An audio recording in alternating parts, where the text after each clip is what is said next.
శ్రీరామునికి వనవాసము, భరతునికి రాజ్యాభిషేకము. కైకేయి ముఖము నుండి వచ్చిన ఈ అమంగళకరమైన వచనములు విన్న రాజు దశరథుని ఇంద్రియములు వ్యాకులము అయినవి. ఒక ముహూర్తకాలము కైకేయితో రాజు దశరథుడు ఏమీ మాట్లాడలేకపోయారు. అప్రియంగా వచనములు చెప్పే కైకేయిని కేవలం ఒక దృష్టితో అలా చూస్తూ ఉండిపోయారు. రాజుకి చాలా దుఃఖము కలిగినది. మనస్సుకి అప్రియమైన కైకేయి చెప్పిన వజ్రముతో సమానమైన కఠోర వచనములు ఆయనకి దుఃఖము, శోకము కలిగించినాయి. ఆయన సుఖశాంతులు అన్నీ లోపించినాయి.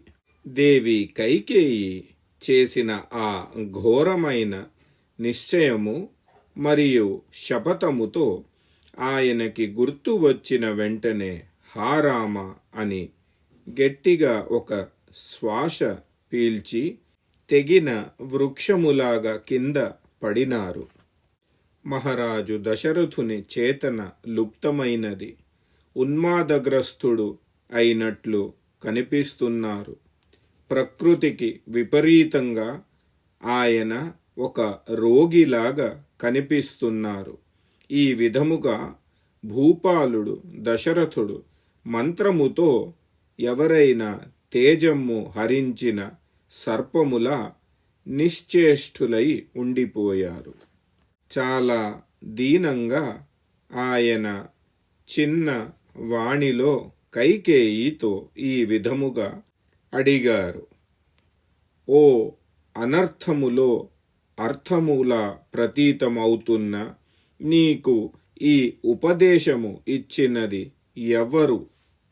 నాకు అనిపిస్తున్నది నీ చిత్తము మీద ఒక భూతము వచ్చినది, అందుకని అది దూషితమైనది. పిశాచగ్రస్త నారిలా నీవు ఈ విధమైన మాటలు నాతో మాట్లాడుతున్నావు. నీకు లజ్జ కూడా కలగటలేదు. నాకు ఇప్పటిదాకా ఈ విషయము అర్థము అవలేదు. కులాంగన ఉచిత శీలము ఈ విధముగా నీకు నష్టము ఎలా అయినది నాకు అర్థము అవటము లేదు.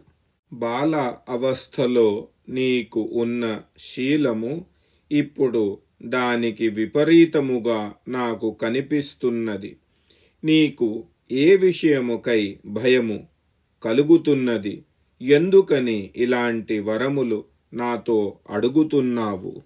భరతునికి రాజ్యము, సింహాసనము మీద కూర్చుని ఆయనకి రాజ్యాభిషేకము మరియు శ్రీరామునికి వనము, ఇవి నీవు అడుగుతున్నావు. ఇలాంటి అసత్యమైన విచారము, నీచమైనది నీకు ఎలా వచ్చినది? ఈ ఆలోచన వెంటనే నీవు వదిలేయాలి. మహారాజు దశరథుడు కోపముగా రాణి కైకేయితో, క్రూర స్వభావము, పాపపూర్ణమైన విచారము కలిగిన దురాచారిణి, నీవు నీ పతి మరియు జగత్తు భరతునికి ప్రియము చేద్దామని అనుకుంటున్నావు. అయితే వెంటనే ఈ దూషితమైన సంకల్పము త్యజించు.